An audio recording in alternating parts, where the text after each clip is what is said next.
আমাদের আজকে হয়তো ইউনিয়ন যুবলীগ ছাত্রের একটা প্রোগ্রাম ছিল।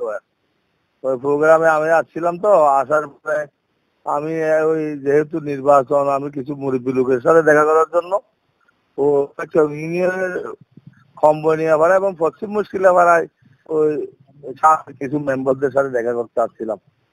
ওইখানে দেখা করে এক পর্যায়ে আমি ৬০-৭০ লোক আমরা দাঁড়ায় কথা বলছিলাম।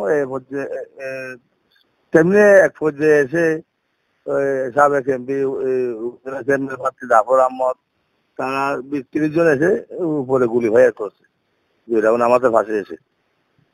এমপি নিজে করছে গুলি, তার পিস্তল দিয়া।